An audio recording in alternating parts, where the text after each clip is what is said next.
is not like TV, only better. Television! Teacher, mother! Secret lover. What, that's it? That's your movie? Well, I said that I had an idea for a movie.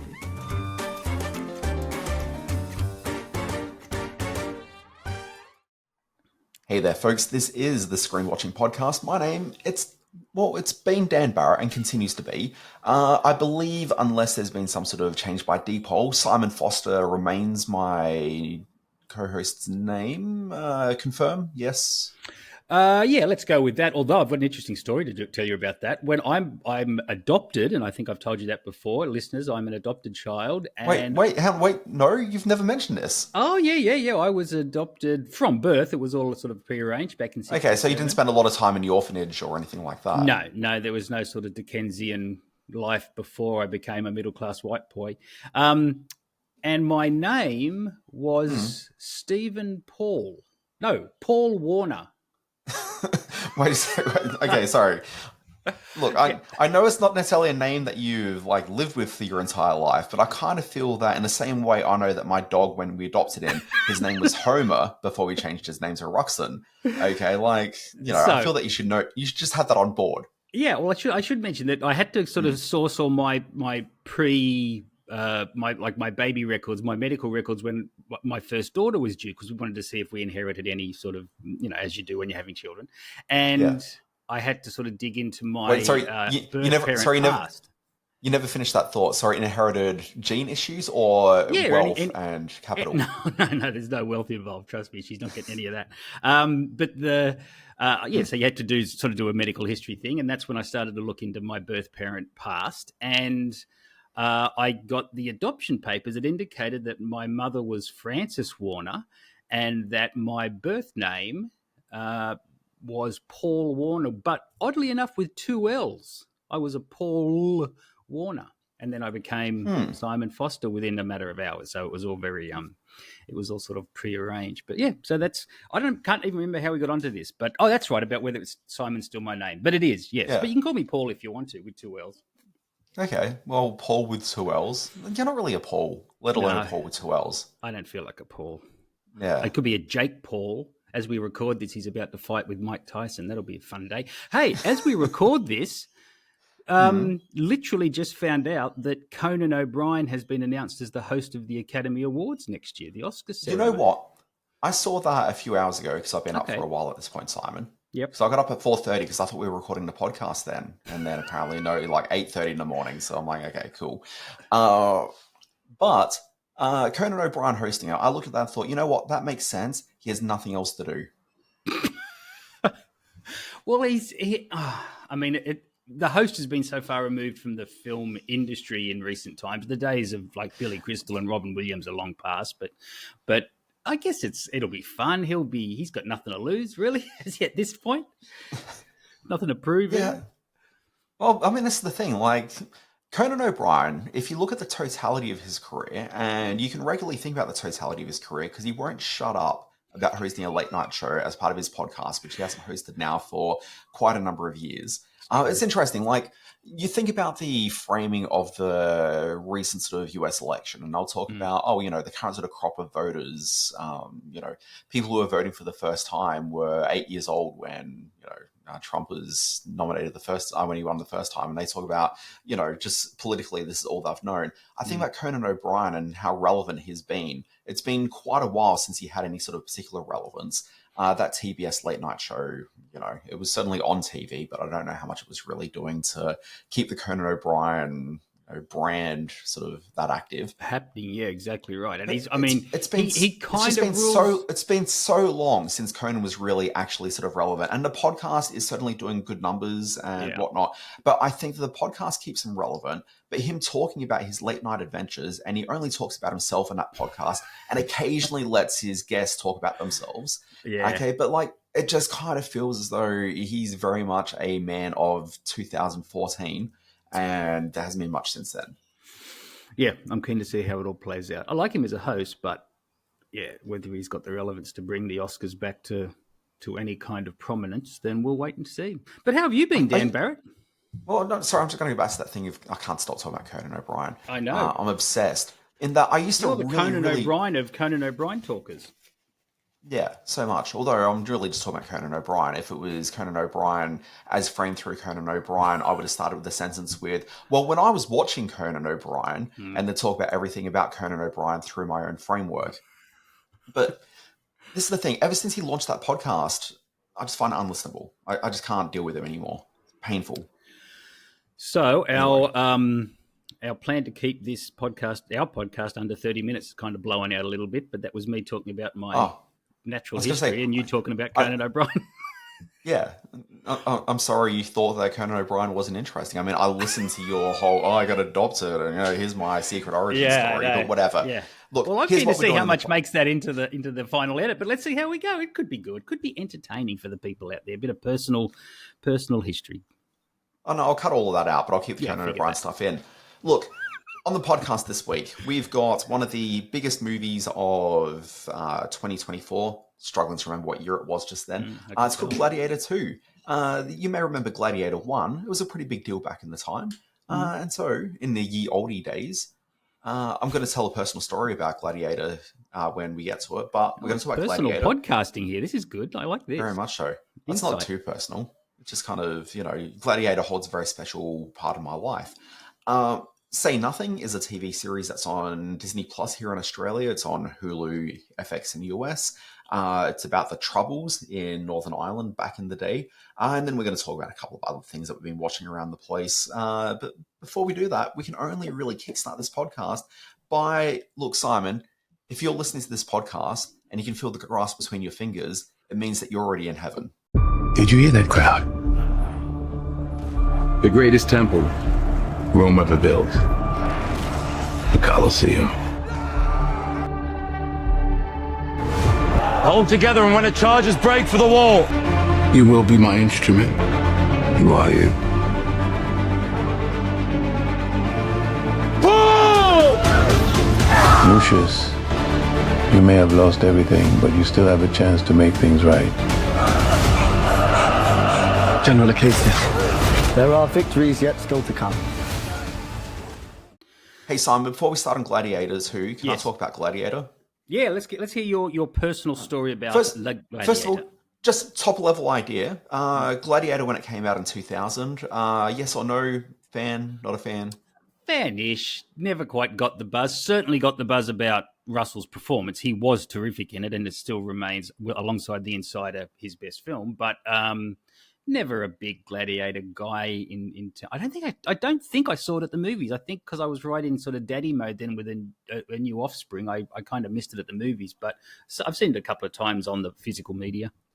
Yeah, you and I, we lead very different lives, because when Gladiator came out in the cinema, Simon, I probably saw it no less than 10 to 15 times. You did not? Really? No, I absolutely did. I've seen Gladiator in the cinema more than any other film that I've ever seen in the cinema. Oh, my goodness. Reason for it, pretty simply, it was my first year at QUT Gardens Point, which is located right at smack bang in the middle of Brisbane City. It's actually on the edge of the city, but, close enough. It's Brisbane. It's a 3-minute walk wherever you want to go. It was first year uni. There was a cinema nearby. I really quite liked Gladiator. And so basically I just had a lot of free time that year, and it was pretty close to the cinema. So I just kept on going back and back to see it. I'd seen it a whole bunch of times. Then one of the film lecturers I had, because I did a couple of film courses that year, a guy named Gary McLennan, okay, and anyone who did anything to do with film at QT, like Gary McLennan's just, revered. That guy, he started explaining about how Gladiator at that point was actually about the fall of the United States, and fall of the United States as like a global superpower. Okay, and he started talking about all the metaphors that exist within the film and how you can read it that way. And suddenly this film that I'd seen, like maybe, I'm going to say conservatively 10 times up until that point, I probably saw it another 5-6 times after that, just off the back of his analysis of it. I was like, oh my God, I understand cinema. Wow, that's amazing. That's an extraordinary amount of times at the movies. Was it kind of like, was it your date movie? Like, did you take dates to it? Oh, I mostly just took myself, I'm pretty sure. I know the first time I saw it with this guy named Chris Symes. Outside of that, I'm pretty sure I saw it every single time by myself. That's a little bit but sad, Simon, but anyway. Obviously, I've seen Gladiator a whole lot of times. Ask me how excited I am about Gladiator 2. How excited are you about watching Ask me, Gladiator Simon. 2? I'm asking, baby. How excited? Yes. Well, then you've got some idea how I felt going into this movie, but can you explain that? Why? Yeah. Why? If the first one had such an impact upon you, why are you not just primed to the hilt for this second going around? I don't understand the point of this movie. So the first film, obviously, you've got Maximus. He's put into shame effectively and sort of rises again from the prisons of Rome and becomes the hero that Gotham deserved. You've got that as like his narrative arc at the very end of the movie. And sorry to ruin this movie that's now 24 years old, but spoiler alert, he does die, and he dies a hero at the end of the first film. Yep. That's the end of the story. Like, I don't understand why we need to see another story. Like, essentially what we're seeing is a different Gladiator, and it's like, that's fine. It's not really the Gladiator that I cared about. And secondly, it's Ridley Scott, and we've discussed this before. I've got a pretty patchy relationship with Ridley Scott. Sometimes the films are amazing. Sometimes, actually, most of the time, they're just not. So I go into this with a fair bit of antipathy is probably not quite the right word, but certainly antipathy. That's it. I'm going in with antipathy, Simon. Let me weigh in on this a little bit. Having seen a 10 o'clock session yesterday as we record this at the Event Cinemas Macquarie, to fairly good numbers. I'd say it was maybe 40% full for a 10 o'clock session. Yeah, that wasn't too bad. It was the first session of opening day, so there were some real fans in there. The movie unfolds exactly as it expected to unfold. It is a big CGI jigsaw puzzle, the kind that Ridley Scott has done a lot of lately. His mastery of capturing big scale movies pre-CGI was good. His overuse of CGI and the quality of that CGI has become increasingly both ambitious and flawed. I think you could say this film looks and feels very much like a flat bit of 2D entertainment, and that's just a sort of an off the top of my head remark about the general blandness of the film. And I've never ever called, even films of his that I didn't like, I've never ever called them bland to look at, but this is very bland to look at. This may come across as a little bit of a spoiler, so just block your ears if you don't want any sort of thing going in. I know you're probably blocking your ears right now, Dan. But Paul Mescal as Lucius is the son of the Russell Crowe character, and he doesn't even really realize that until Connie Nielsen, the surviving wife or the mother of Lucius, makes that aware to him. It is a point that is mulled over and over and over again in the film. And if I'm waffling on a bit with my review, it's because the film waffles on with very little story to tell and just spectacle trying to save the day.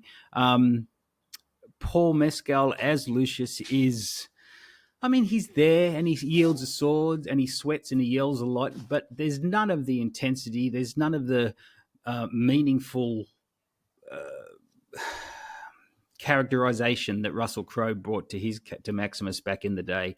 Even if you didn't like Gladiator, and I'm ambiguous about the first film, ambivalent, I should say, about the first film.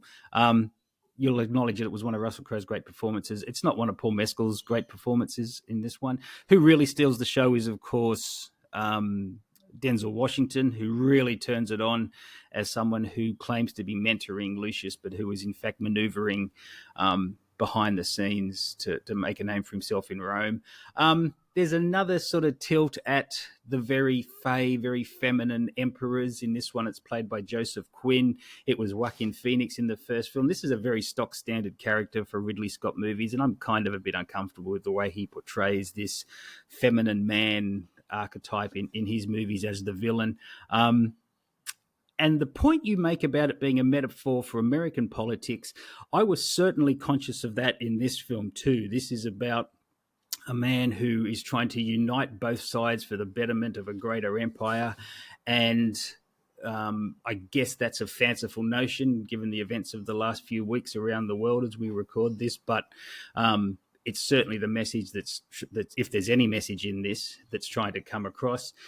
And then you've got, and some reviewers have picked up on this, just the absolute preposterous nature of the fights that go on in the Colosseum themselves. One involves some kind of mad monkey creature. One involves a rhinoceros. And in the most ridiculous of scenes, they flood the Colosseum and turn it into a warship battleground complete with sharks in the water, badly rendered CGI sharks in the water. So, which should at least make the film a giggle or a bit of fun to watch. But I found it so deadly dull. And I think it's arguably the least of all of Ridley Scott's movies, which is kind of saying something, because I haven't been on board with Ridley Scott. And it absolutely guts me to say that, because, you know, I put Alien and Blade Runner, Thelma and Louise, Matchstick Men, even Black Hawk Down and G.I. Jane. I put them amongst some of my favourite movies. But just in the last 10 years, Ridley's just not making it happen for me. So Gladiator II, it's a big, expensive Hollywood entertainment that is as hollow as it comes. So sorry, guys, it's a dud. Yeah, I find it interesting you didn't mention Black Rain in any of that, but love Black Rain. I love all his early films. Absolutely, I do, for sure. Oh, you don't like Black Rain? Are you being sarcastic? Look, Black Rain, it's kind of cool in concept. I just think the execution of the film is not really great. And very dated now in its depiction of... it's very 80s. Yeah, very much so. But of its time, certainly a terrific piece of filmmaking. So, but yeah, it's a long way from where we are now with Ridley Scott. So you have not seen this at time of recording, have you?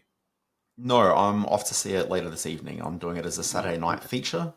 So catching up with my mate Jason, we're going to go see the movie and then have a delicious bit of dinner afterwards.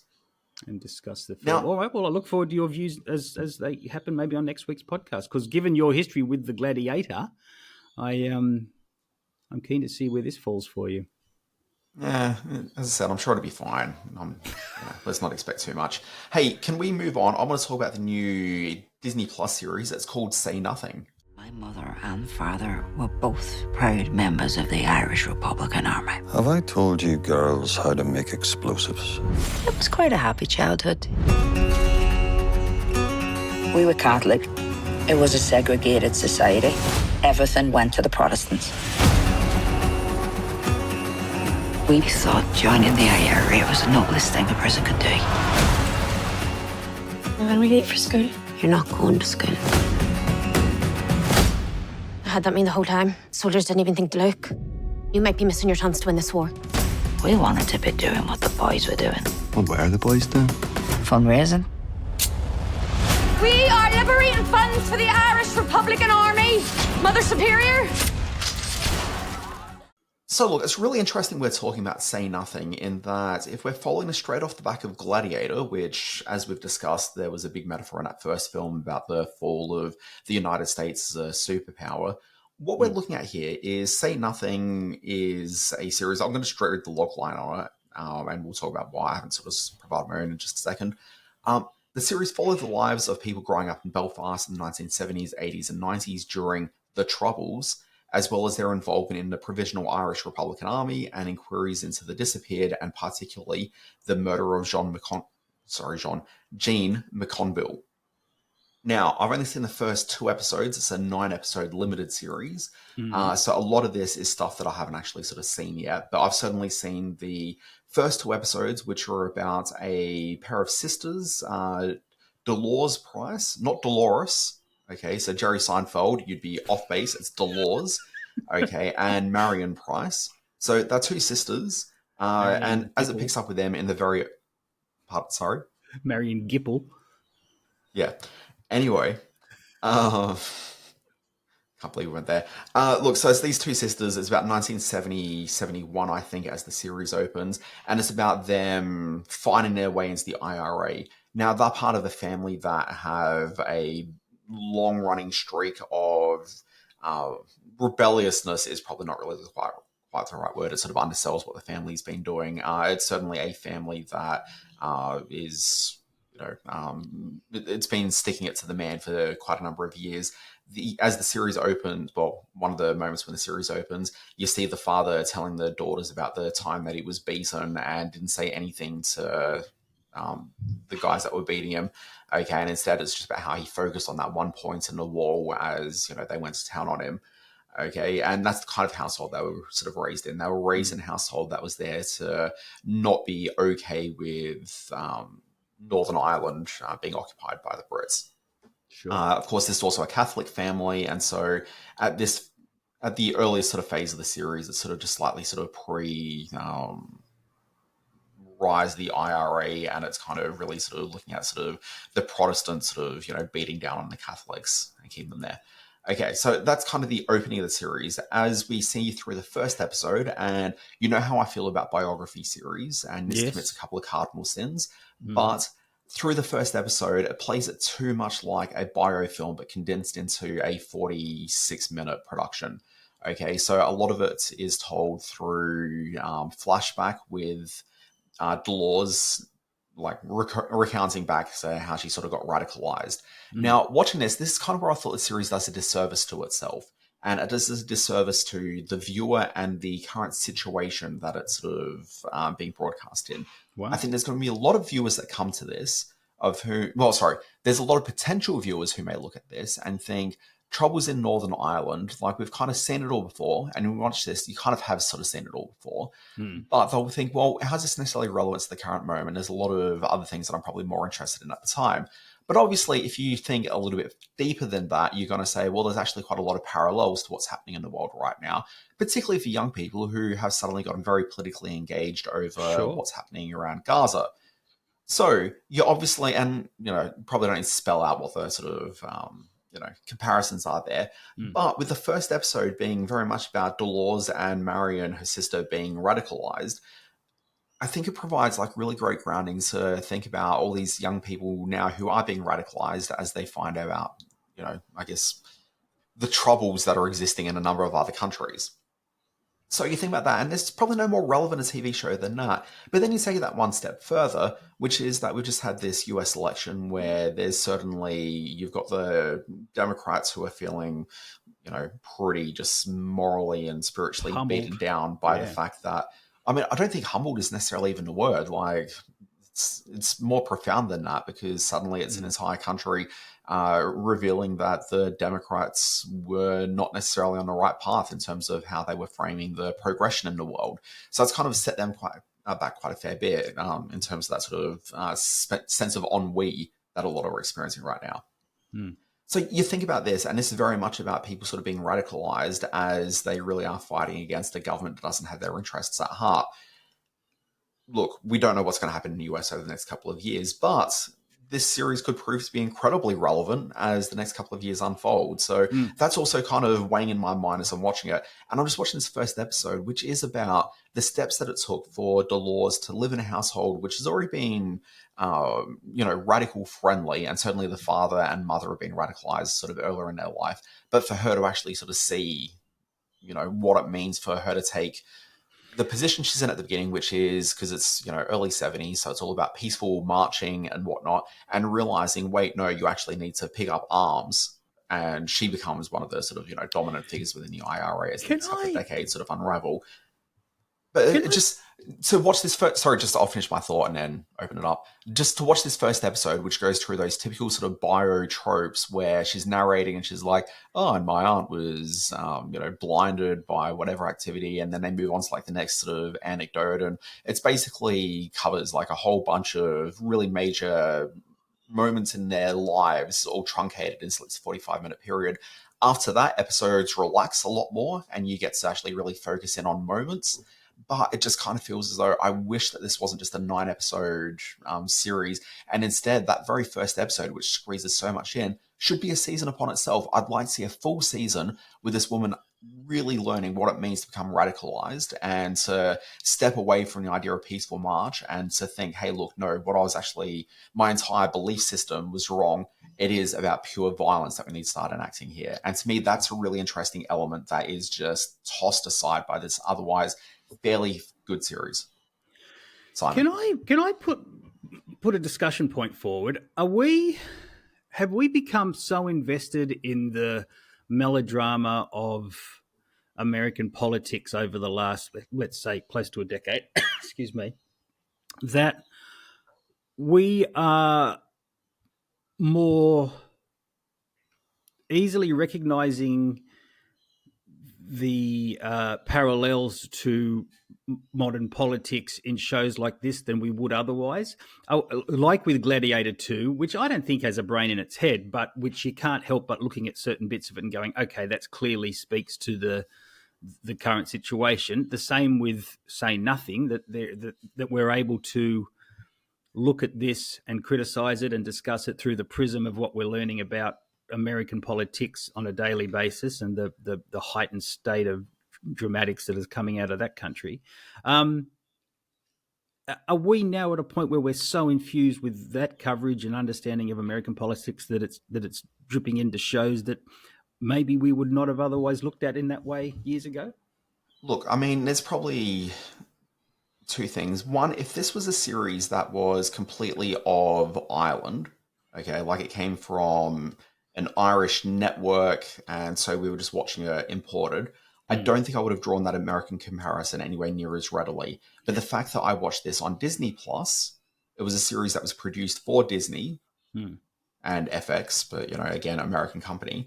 Yep. Okay, there is such an American element to this program. But also, I think it's really just sort of, you know, within a week and a bit of that US election, it's certainly very much on my mind.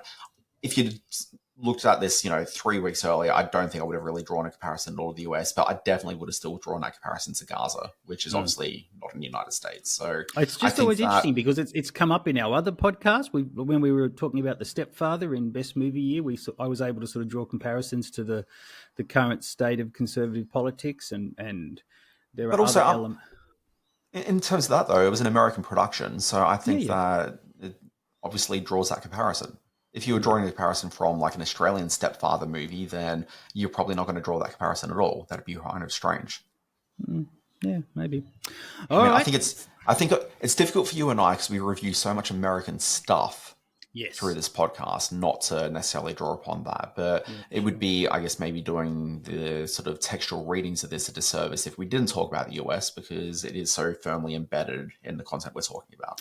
Say Nothing is on Disney Plus, and Gladiator II is in cinemas everywhere. You need to ask me a question. Sorry, Simon. One other thing that I need to mention because, you know, at this point, maybe you'll watch Say Nothing, maybe you won't. But can I give this little bit of a trivia point, okay, which is that Dolores Price, the main protagonist in the series, in the early 80s got married to an actor named Stephen Ray, okay, who obviously you'd be very familiar with. And he, I believe, is a character in the later episodes of the series. So that's kind of interesting from a screen watching kind of a perspective. That will be interesting.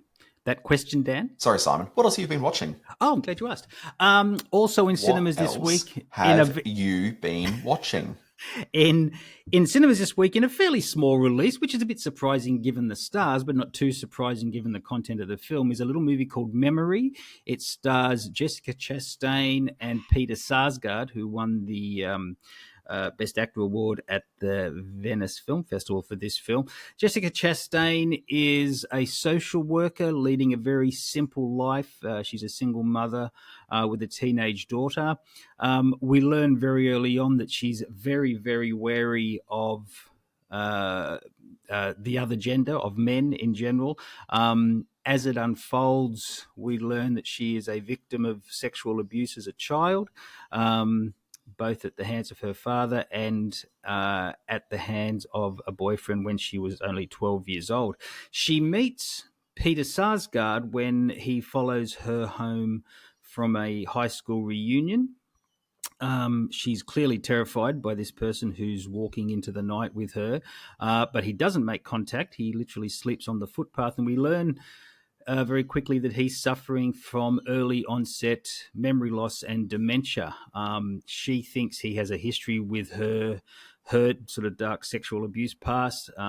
We learn that to not be true, and they start to develop a friendship based on her hardships and her struggling with the past and him just not being able to remember certain elements of it. This is a really, really moving film and features two great naturalistic performances. There's such a sort of dark set eyes feeling about what Jessica Chastain does in this movie that you are totally on board with the pain she's feeling. And Peter Sarsgaard, who is initially sort of set up as this terrible predator type, actually emerges as this very sweet man struggling with his own loss of recent memory and what it means to him to sort of cling to the distant memories of his past, because that's all he has left in the world. There's a lovely scene where they're watching a movie, and because of his short-term memory problems, he has no idea what's going on, but he says, I thought you wanted to watch a movie, so we'd watch it. And you realize that there's very clear connection happening between these two people. Josh Charles is also in there as Sarsgaard's brother, and it's always good, excuse me, to see him on the screen. So a very understated, very weepy, very powerful story that I hope they really should make more of. It's a real actor's piece. So it's called Memory, and it's in cinemas. You had me at Josh Charles, and you lost me at It's a Real Actor's Piece. Yeah, damn you actors. You actors spoiling all my movies. I don't need another actor's piece. Hey, you mentioned Jessica Chastain. Yes. During the week, I watched most of, but didn't finish, but I'll get back to it, Miss Sloane, which was her 2016 political thriller of sorts. Yep. That film, more people just need to be talking about that film on a regular. Yeah. It's such an entertaining picture. Big performance from her. If you're into that kind of thing. Yeah, for sure. She was great. Yeah. Did we review that? Were we doing a podcast then? I don't I can't remember. Not yet. A podcast then. It's been a while. Hey, what else have you been watching? Yeah, but the guy who wrote that movie, sorry, Simon, I've got a bit of a delay, but we'll try to fight past that. The guy that wrote that movie, Jonathan Pereira, it's his only real credit, I believe. And I don't really understand why that's the case, because if anything, it's a real writer's movie more than anything else, which I'm very much there for that kind of thing. Sure. What else have I been watching? Really good question. And let me just refresh my memory. What did I scribble down on my bit of paper here? I watched the first few episodes of Cross, which is the new Prime Video TV series. This to me felt every bit as generic as every other sort of cop drama for like the last sort of 10 years made for a premium drama series. As a premium drama series, it's got a season-long arc with him trying to find out who was involved in the death of his wife previously, and then there's other stuff that he's investigating along the way. We've kind of seen it all before, and the one thing that the show really has going for it is Aldis, and I've just forgotten the actor's name all of a sudden. Aldis Hodge? Hodge, yeah. He's good. I really like seeing him in things, but broadly, he's the only thing that really this show has to recommend for it, beyond some pretty nice cinematography. By and large, it's a lot of seen it all before, but also, if you're kind of into the vibe of this kind of a thing, like, it's very watchable. Like, it's not bad, and all the actors, I didn't really know most of them, but there were certainly people that I was very happy just to watch on my screen. Lots of attractive, handsome people in fairly nicely shot police environs. It's fine. And then the other thing that I watched, and I'll probably talk about this at sort of greater length on next week's podcast, depending what else is on the docket to talk about, is the new Taylor Sheridan show Landman, which has Billy Bob Thornton in the lead, playing a very sort of Billy Bob style character. Nice. Also in the cast as well, you've got Demi Moore, you've got John Hamm, but neither really have a lot to do on it. Like, they're there, but they're not anywhere near as prominent as Billy Bob is in this one. It's perfectly fine, but it falls very much into that thing of it's a Taylor Sheridan joint, and so much of his shows kind of look and feel the same way. But what I actually wanted to really talk about with Landman was there was a comment from Alan Sepinwall, who's a fairly well-known TV critic out of the US, and these days running for Rolling Stone. He was commenting on it on his Substack newsletter, and he said something along the lines of, like so many Taylor Sheridan shows, it feels like a first draft. Okay, because Taylor Sheridan writes every episode of all the shows that he produces, by and large, few exceptions here and there. Okay, but he's like, it just feels like a first draft. And I was thinking, isn't that maybe part of the reason why these are so successful? These are TV series that are set in the, quote unquote, the flyover states. Okay, it's a very sort of, modern sort of, I wouldn't call it like a neo-Western, but, it's certainly tinges of neo-Western sort of infused in a lot of his shows. But there's not really a lot of that on the screen anymore. So one, that's drawing people in. But two, there just feels like there's a sense of authenticity by it being a first draft. Yeah. It doesn't feel maybe overly they don't polished. need a polish. Yeah, exactly. Yeah. And so, maybe that's actually the benefit. So, I don't know. Alan Sepinwall, I think, throws a lot of these thoughts out there without sort of taking the next step on them. And I don't think he's necessarily wrong, but I think he's just underestimating why it is that people are watching Taylor Sheridan Productions in droves these days. 2 quick points regarding Billy Bob Thornton. Just this week, I received a screening link for a movie called Standing on the Shoulders of Kitties, which is the latest Trailer Park Boys movie in which one Billy Bob Thornton has a very prominent role. He's an Oscar winner, And also, I was able to watch this week a terrific Netflix documentary called It's All Over, The Kiss That Changed Spanish Football. That was the other thing that I was, what else I'd been watching. This looks at the lead up to and the significance of and the fallout from the kiss that the head of Spanish football planted on the lips of the Spanish female player when they won the World Cup here in Australia. And it is a terrific piece of documentary filmmaking that puts why that was such an important sort of seismic event in the sort of sphere of world football and world sport as it turned out to be. So that's on Netflix, and it's not one of those hatchet job Netflix documentaries that you get 10 minutes into and think, oh, this is a hatchet job Netflix documentary. This is actually a terrific bit of filmmaking. Fantastic. Simon, let's wrap this up. Let's maybe do a couple of plugs. What would you like to promote around the place? And of anything you want to promote, is there anything that also involves me? That's my Conan O'Brien question. We have a little, exactly right. We have a little podcast that we're doing across the internet called Best Movie Year 1987, in which we are working chronologically through the significant films, 100 of the significant films of 1987, and try to decide, after watching all 100 films, was 1987 in fact the best movie year ever? Just a quick story. I posted the premise and the first couple of episodes of our podcast onto a chat group, a Facebook forum group that I'm part of called Cinema of the 80s.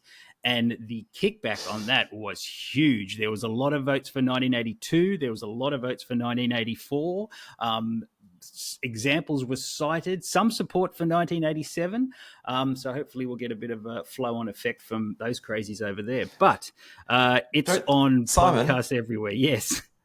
Don't they realise this is just the first season of the show? We've got 1982 ahead of us. There's 1984. It's an exploration. We're there to find that out. We've got decades of podcasting ahead of us to figure out which was the best movie year ever. 100 years of cinema every 2 years. That'll be for good listening. And I've got my screen-space.net where I'm putting up all sorts of stuff at the moment, rejuvenating some of the content over there. So get on over and have a look at that. Dan Barrett, what do you do when you're not doing this? Let's get back to Best Movie Year just briefly, letting people know there's 4 podcasts out as you're listening to this. There's a discussion about With Null and I, there's The Kindred, there's The Stepfather starring Terry O'Quinn, and Outrageous Fortune starring Bette Midler and Shelley Long. So you can find this on Spotify and anywhere else that you're finding podcasts. You can definitely find it over on YouTube as well, though, and just to let people know, just search for it there as Best Movie Year. That's youtube.com/@bestmovieyear. And fun little bit of trivia, which, I certainly didn't know until I launched this podcast. And Simon, you don't know this yet. Okay. If you go to the YouTube channel, you will see that our channel name is labeled B''ST Movie Year because you can't use the word best in a YouTube name. Why is that? Well, it's probably to stop marketers of whom are creating channels around, best mopping system and all that kind of thing. Yeah, well, that would open up a lot of debate as well, what the best mopping system is. Okay, well, that's good to know. Yeah, so anyway, I thought that was a bit fascinating. I spent like 2 weeks trying to get this thing to work, and I just couldn't figure it out. Then I realized it's the word best, which was just killing it every time. Anyway, so Best Movie Year, you can find us there. And then the episode coming out this coming Tuesday will be on Radio Days, the Woody Allen film from what year? 1987. If people want to find more of me, you can find me over at Screen Watching. It's a newsletter that comes out 5 days a week, Monday through Friday. There's also a bonus issue that comes out somewhere between Thursday through Saturday, which is a TV guide as to all the new shows and movies that debut during the week on streaming that are there for you to watch right then and there. And the big thing I'd like to plug this week is on the Always Be Watching newsletter. I did run that interview with Carl Secor from TV's Homicide: Life on the Street. It is a full hour-long interview. The video is there to watch. The transcript's there to type. And why did it take me so long to get it up there? It's because it was an hour-long transcript. Oh my God, Simon. I spent so much time on this thing. I can tell. Aren't there tools that transcribe for you? Don't you have the internet? Simon, this is after I used a tool to help transcribe it. Oh, my God. Oh, wow. I better go and have a look at it then. You put all this work into it. I should feign interest. Okay, I'm going to go over there. That's it, guilting people into it. But it is actually a hell of an interview. So if you liked Homicide back in the day, it's a bit of a must read. But even if you didn't really know the show that well, what's really particularly interesting is he talks about a lot of the bad behavior that took place with the actors making the program. We didn't really delve too much into the bad behavior of other actors on the show, but we do certainly allude to it a bit, where, especially when it comes to Daniel Baldwin, being brother of Alec Baldwin, and a man who's got his own sort of well-documented, I guess, sort of substance issues in the past. But Carl Secor talks about his own issues with, predominantly, I guess, sort of say booze, but, you know, he suddenly keeps things a little bit broad there. But he talks about, like, the moment where he found himself falling asleep on set multiple times, and the decision to get sober while he's working on the show. And he talks, I'm going to ruin a little bit of it there, but he does drop this perler of a line, which is about how, as you watch the show towards the end of the run of the show after 7 years, the cast have changed over, everyone is sober, and he says that the quality of the show may not necessarily have been there in the same way.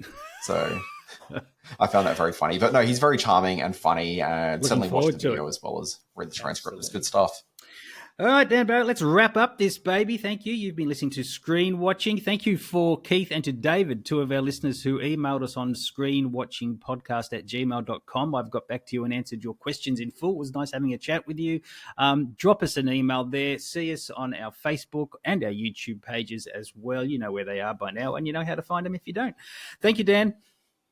Are you sure that it wasn't actor Keith David? It was just one person you were talking to? Anyway, we'll discuss that later. Or actor David Keith. It may have been. Folks, we'll see you next week.